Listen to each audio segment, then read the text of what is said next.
sommes là, nous vous attendons. Merci à tous les amoureux de la bonne parole, l'évangile éternel. Je suis là comme promis aussi, parce que je vous avais prévu qu'aujourd'hui, lundi 15 février, nous allons être là, chez vous, dans vos maisons, à travers l'internet, sur mon compte Facebook Kadi Kadima. Aujourd'hui, nous allons parler sur les dimensions des temples de Jérusalem. La longueur de 60 coudées, la largeur de 20 coudées et la hauteur de 30 coudées. C'est par là que nous allons parler et nous allons toucher quelques modifications. Pourquoi au temps d'Esdras, les dimensions ont été modifiées? Que le Seigneur bénisse mon bien-aimé qui est déjà là, le bien-aimé David Mouliro. Tous les saints, soyez bénis. Le docteur Kadi Kadima est là comme votre esclave, votre serviteur, pour vous donner les choses qui sont nécessaires pour l'édification des saints.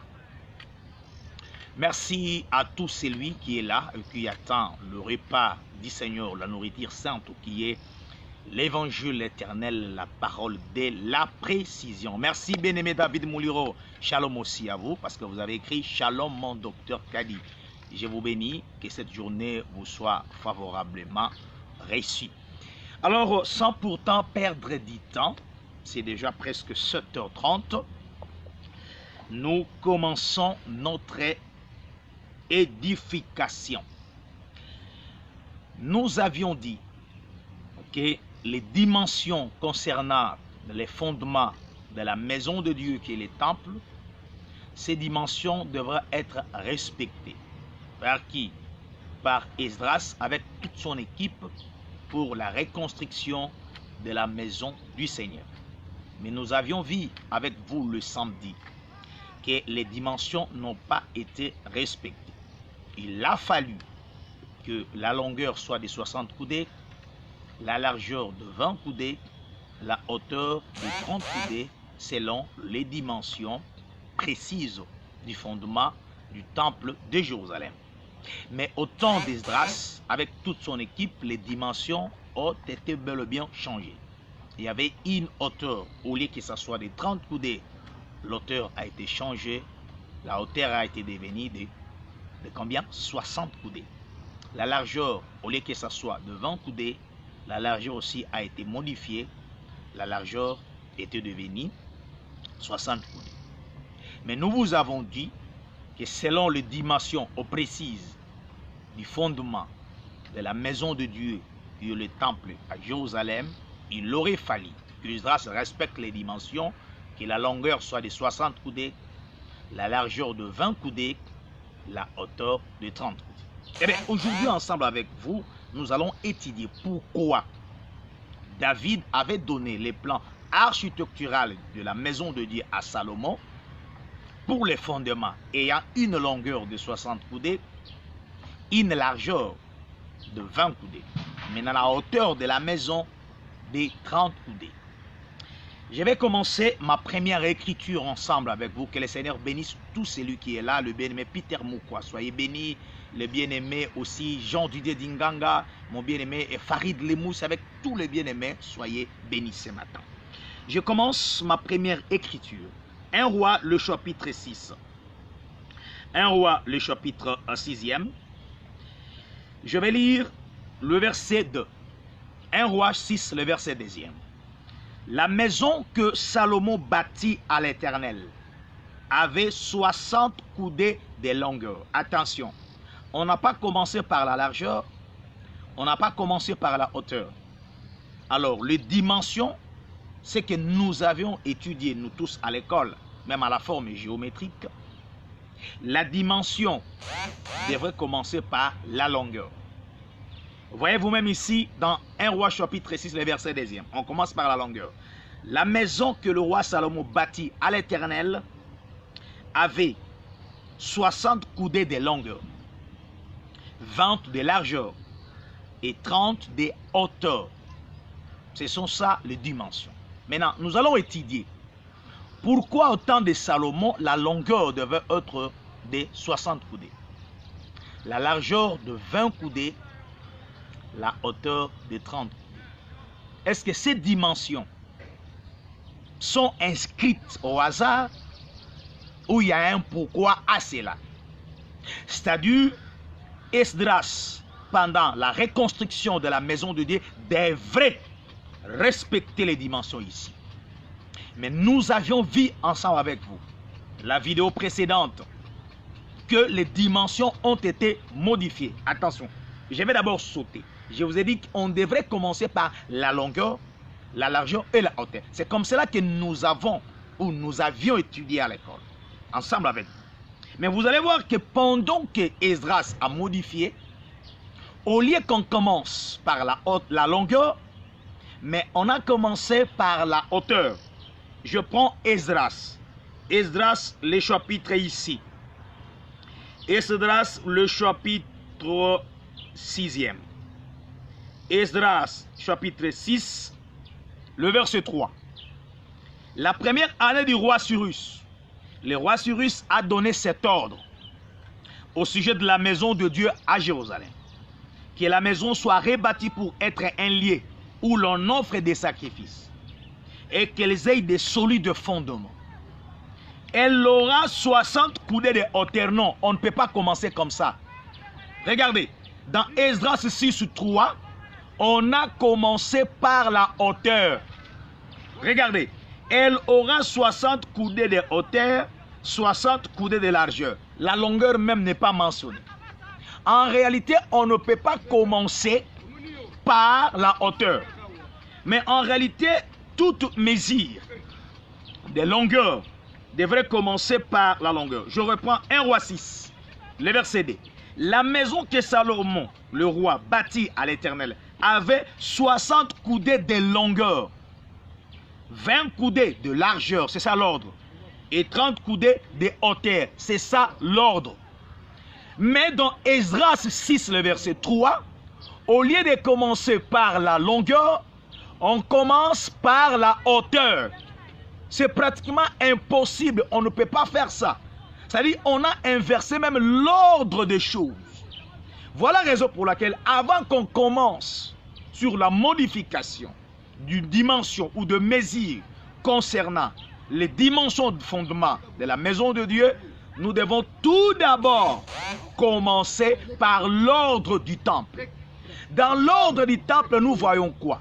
Dans l'ordre du temple, nous voyons la longueur, nous voyons la largeur, nous voyons la hauteur.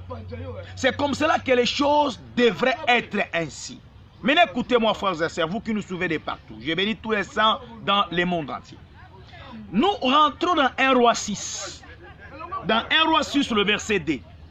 La maison que le roi Salomon bâtit à l'Éternel avait 60 coudées de longueur. Je commence par là. Pourquoi la longueur devrait avoir 60 coudées et la largeur 20 coudées, la hauteur 30 coudées? Ces trois nombres ici nous rappellent quoi? Nous disent quoi? J'anticipe. Les trois nombres qui sont mentionnés sur la montagne, écoutez, de Morija, représentent trois personnes. Je dis et je répète, les trois nombres qui sont inscrits ou qui sont représentés sur la montagne de Morija représentent trois personnes. Regardez, c'est-à-dire on commence par la longueur, on commence par la largeur et ensuite on termine par la hauteur. Contrairement à ce que Esdras avait fait, Esdras, au lieu de commencer par la longueur, la largeur et la hauteur, Esdras commence par la hauteur. La largeur, la longueur même n'est pas mentionnée. C'est une erreur grave et on va y arriver. Maintenant, nous commençons. J'ai dit ceci, que le temple a été construit sur la montagne de Morija. Alors que je vous avais dit, la montagne de Morija était gravée pour la première fois par un père et son fils. Le père, c'était qui? C'était bel et bien Abraham et Isaac. Ce sont eux, les premières personnes qui ont gravé la montagne de Morija. Maintenant, arrivé au sommet de la montagne de Morija, qu'est-ce qui va se faire? Écoutez, Abraham va prendre son fils Isaac comme sacrifice. Attention, Abraham va poser son enfant Isaac sur la montagne de Morija comme sacrifice. Maintenant, attention. Je vous donne déjà la pensée. J'ai dit que les 3 nombres qui sont mentionnés sur la montagne de Morija comme étant les dimensions de la maison de Dieu qui est le temple représentent 3 personnes. Maintenant, on commence par la longueur, la largeur et la hauteur. Et alors, cette maison devrait être quelle maison? Regardez, regardez. Je prends ici une écriture qui va beaucoup nous aider. La maison là devrait être une maison de sacrifice. Je prends Esdras. Je prends Esdras, le chapitre 6e. Écoutez, le verset 3. La première année du roi Cyrus, le roi Cyrus a donné cet ordre au sujet de la maison de Dieu à Jérusalem. Que la maison soit rebâtie pour être un lieu où l'on offre des sacrifices. Attention, c'est-à-dire le temple, qui est la maison de Dieu, devrait être une maison, un lieu où l'on doit donner des sacrifices. Attention. Mais alors que ce temple était bâti sur la montagne de Morija, rentrons maintenant dans la Genèse. Sur la montagne de Morija, qu'est-ce qui a été posé? Sur la montagne de Morija, ce qui a été posé, c'était Isaac. Attention, vous avez l'écriture dans Genèse 22. Isaac a été posé sur la montagne de Morija comme sacrifice. C'est-à-dire le temple aussi. Lorsqu'on pose le temple sur la montagne de Morija, le temple devrait servir comme lieu de sacrifice. Exactement avec Isaac. Isaac aussi, tout en étant sur la montagne de Morija, Isaac devait être sacrifice. Regardez, je rentre dans Genèse. Je rentre dans Genèse 22. Je rentre dans Genèse 22. Écoutons. Dans Genèse 22. Je prends ici le verset 1 et 2. Genèse 22, 1 et 2. Après ces choses, Dieu mit Abraham à l'épreuve et lui dit, Abraham, et il lui répondit, mais voici. Dieu lui dit, le verset 2. Prends ton fils, ton unique, soulignez-moi ça, que tu aimes Isaac, va-t'en au pays de Morija, offre-le en holocauste. C'est-à-dire Isaac, lorsque Abraham va prendre son fils et l'amena sur la montagne de Morija, Isaac devait être sacrifice. Voyez-vous cela? C'est-à-dire Isaac devait devenir une maison. Une maison. Une maison où l'on devrait offrir des sacrifices. Exactement, le temple, tout en étant sur la montagne de Morija, le temple devait être un lieu de sacrifice. Je lis pour vous et pour nous tous 2 Chroniques, le chapitre 3e. 2 Chroniques 3, le verset ici 1. Salomon commença à bâtir la maison de l'Éternel à Jérusalem sur la montagne de Morija. C'est-à-dire le temple a été construit sur la montagne de Morija. En posant le temple, en posant une maison sur la montagne de Morija, alors que la maison là devrait être un lieu de sacrifice. Vous voyez Isaac? Donc Abraham prend Isaac, il pose Isaac sur la montagne de Morija pour qu'Isaac soit un sacrifice. Regardez, le temple aussi sur la montagne de Morija devrait être un lieu de sacrifice. Regardez, je commence. Ce temple devrait avoir une longueur de 60 coudées, une largeur de 20 coudées, une hauteur de 30 coudées. Écoutez-moi, je dis que les 3 nombres, la longueur, la largeur et la hauteur, représentent 3 personnes posées sur la montagne de Morija. Écoutez-moi, frères et sœurs, le premier nombre qui est mentionné, qui devait être la longueur du temple sur la montagne de Morija, 60 coudées. Je dis que 60 coudées représentent Isaac, parce que la maison devrait avoir une longueur de 60. Attention. Alors, une longueur, c'est la marche. Qui est celui qui a marché avec les pères? C'est Isaac. Parce que la montagne de Morija était dans le pays de Canaan. Alors que le pays de Canaan était bel et bien promis pour la première fois à Abraham. C'est que Canaan, c'est le pays promis à Abraham. Maintenant, regardez. Alors que dans Canaan, il y avait une montagne qu'on appelle Morija. Et c'est sur cette montagne qu'on devrait poser Isaac. Regardez. Lorsqu'on pose Isaac sur la montagne de Morija, en d'autres termes, on pose un homme. Alors 60 représente Isaac. Attention, regardez. Comme 60 représente Isaac, quelle est l'écriture? Quelle est la preuve? Quelle est la preuve qui représente que Isaac c'est 60? Je vais prendre une écriture pour vous aider, pour nous aider tous à la compréhension. Je vois un peu ici un peu de bruit. Je veux un peu me déplacer pour que nous puissions avoir une très bonne connexion. Parce qu'il y a un peu de bruit là. Alors maintenant écoutez-moi. Quelle écriture que je peux vous donner qui démontre que 60 c'est Isaac? Regardez, je vais lire pour la première fois une écriture qui va nous aider tous, qui va vous aider pour démontrer que la longueur du temple qui avait 60 coudées représente Isaac. Est-ce que c'est un raisonnement ou une vérité biblique? J'ai dit que cela n'est pas un raisonnement, mais c'est la vérité biblique. Je vais prendre quelle écriture? Écoutez-moi. Je vais lire une écriture. C'est l'écriture de Genèse. Lisons ça. Genèse, les chapitres ici. Le chapitre 25. Je lis Genèse, le chapitre 25. Je vais lire quelle écriture? Je prends ici le verset 21 jusqu'au verset 26. Genèse, chapitre 25, verset 21 jusqu'au verset 26. Je lis. Isaac implora l'Éternel pour sa femme, car elle était stérile. Et l'Éternel l'exauça. Rebecca, sa femme, devint enceinte. Verset 22. Les enfants se heurtaient dans son sein. Et elle dit, s'il est ainsi, pourquoi suis-je enceinte? Et elle alla consulter l'Éternel. L'Éternel lui dit, des nations sont dans ton ventre, et deux peuples se sépareront au sortir de tes entrailles. Un de ces peuples sera plus fort que l'autre, et le plus grand sera assujetti au plus petit. Le verset 24. Le jour où elle devait accoucher s'accomplit. Et voici, il y avait des jumeaux dans son ventre. Le premier sortit entièrement roux, comme un manteau de poil. Et on lui donna le nom d'Ésaü. Le verset 26. Ensuite sortit son frère, dont la main tenait les talons d'Ésaü. Et on lui donna le nom de Jacob. Soulignez-moi ça. Isaac était âgé de 60 ans lorsqu'il naquit.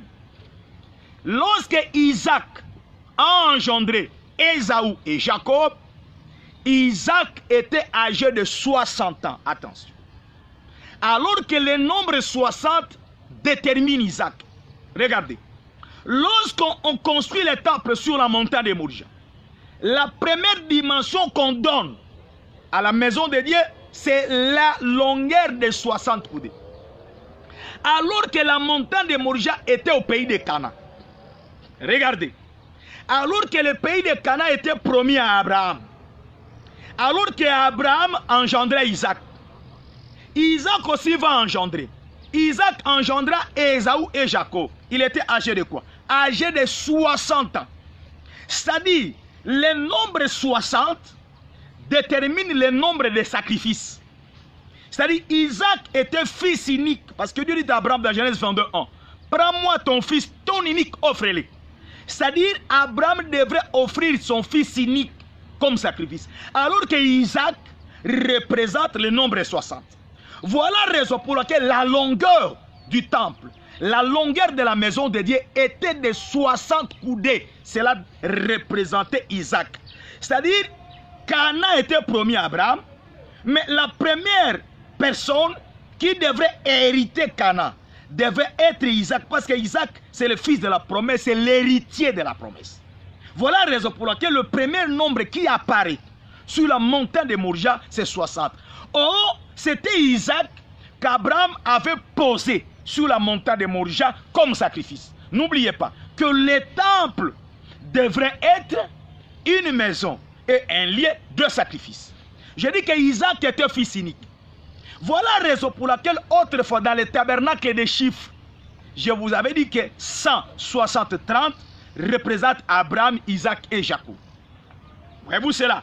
C'est-à-dire, dans le tabernacle, le parvis avait 60 bases d'airain. Oh, le parvis était un lieu de sacrifice. Comme le parvis du tabernacle était entouré par 60 bases d'airain, cela représentait Isaac comme sacrifice. Nous voyons le même nombre se répète dans le temple. La longueur du temple a 60 coudées. Alors que le nombre 60 représente Isaac comme sacrifice. Parce que Isaac c'est le fils unique. On voit 60 dans Isaac. Non. Pour que cela n'apparaisse pas comme du raisonnement, je vais vous donner une écriture. Je vais vous donner une écriture. Regardez-moi. Je vais prendre dans le livre des juges. Je vais prendre le livre des juges. Je vais prendre le livre des juges. Dans le livre des juges, je vais prendre quelle écriture? Je prends juge. Je prends le livre des juges. Je prends juge le chapitre 11. Je prends juge le chapitre 11. Je prends juge le chapitre 11. Je prends le verset 34. Parce que Jephthé avait dit que la première des choses, après ma victoire, qui va se raconter à mon chemin, je vais offrir cela à l'Éternel. Écoutons. Je prends ici le verset 34. Juge 11, 34 et nous descendons. Jephthé retourna dans sa maison, à Mitzipha. Voici sa fille sortie au devant de lui, avec des tambourins, des danses. C'était son unique enfant. Attention, la fille de Jephthé était la fille unique. Voyez-vous Isaac? Isaac aussi était fils unique. Alors que Isaac représentait 60 comme sacrifice. Regardez, allons-y. Il n'avait point de fils, point d'autres filles. Jephthé n'avait qu'une seule fille. Maintenant, écoutez, verset 35. Dès qu'il la vit, dès que Jephthé a vu, il déchira ses vêtements et dit: ah, ma fille, tu jettes dans l'abattement. Tu es au nombre de ceux qui me troublent. Je fais un vœu à l'Éternel et je ne puis les révoquer. 36. Et elle lui dit: mon père, si tu as fait un vœu à l'Éternel, traite-moi selon ce qui est sorti de ta bouche. Maintenant que l'Éternel t'a vengé de tes ennemis, des fils d'Amon. 37. Juge 11, 37. Et elle dit à son père: que ceci me soit accordé. Laisse-moi libre pendant 2 mois. Attention. Laissez-moi libre pendant 2 mois. Je m'en irai, je descendrai dans les montagnes, je plairai ma virginité avec mes compagnes. Verset 38. Et il répondit: va. Et elle la laissa libre pour 2 mois. Et elle s'en alla avec ses compagnes et elle plaira sa virginité sur les montagnes. Verset 39. Au bout de 2 mois, elle revint vers son père et il accomplit sur elle le vœu qu'il avait fait et elle n'avait point connu d'homme. Dès lors, s'était établi en Israël cette coutume. Pour que Jephthé puisse offrir sa fille comme sacrifice, alors que c'était la fille unique, la fille a demandé à son père: laissez-moi de m'en jouir pendant 2 mois. Alors qu'en Israël, 1 mois à 30 jours. Lorsque la fille a demandé 2 mois, en d'autres termes, elle a demandé 60 jours. Le nombre est 60. Je ne sais pas si vous voyez cela. Donc la fille unique de Jephthé, pour qu'elle soit offerte comme un sacrifice, elle a demandé à son papa: du fait que tu as fait un vœu à l'Éternel, donne-moi 2 mois. Et après cela, tu pourras m'offrir comme sacrifice. Alors 1 mois dans le calendrier juif à 30 jours. Comme la fille a demandé 2 mois, 2 mois c'est 60 jours. Donc la fille a demeuré 60 jours et après cela, elle a été offerte comme sacrifice. Alors qu'elle était fille unique. Exactement avec Isaac. Isaac était fils unique d'Abraham. Et Isaac devrait être offert en sacrifice. Alors nous voyons dans Isaac le nombre 60. Regardez. Voilà la raison pour laquelle la longueur du temple a 60 coudées. Cela démontre que la maison ici, c'est un lieu de sacrifice, parce qu'on a 60. Exactement, Isaac aussi a engendré Ésaü et Jacob à l'âge de 60. Nous voyons aussi la fille de Jephthé, pour qu'elle soit offerte en sacrifice. Elle a demandé à son papa de la laisser jouir 2 mois. Et après cela, elle a été offerte. Donc 2 mois, c'est 60 jours. Alors qu'elle était fille unique. Regardez-moi, frère et sœur. Donc, la dimension de la maison de Dieu. du temple devra avoir une longueur de 60. Cette longueur parlait d'un homme. Qui est cet homme? C'est Isaac, comme fils de la promesse. C'est-à-dire, si on modifie cette longueur, en d'autres termes, on a modifié toutes les promesses. En d'autres termes, nous sommes à... C'est-à-dire, la promesse, c'est notre vie. Si nous modifions les choses, nous modifions la longueur de la maison de Dieu, c'est-à-dire, nous sommes allés en dehors de toutes les promesses. Parce que Isaac était fils de la promesse. Donc, la longueur de 60 coudées représente un homme qui est Isaac. Isaac, c'est le sacrifice. Voilà la raison pour laquelle le temple qui devrait être construit devrait être un lieu où l'on offre des sacrifices.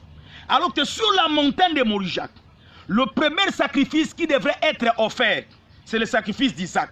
Or, Isaac, c'est le nombre 60. Allons-y maintenant sur la longueur, la largeur. Je reprends ici un roi. Je reprends un roi 6.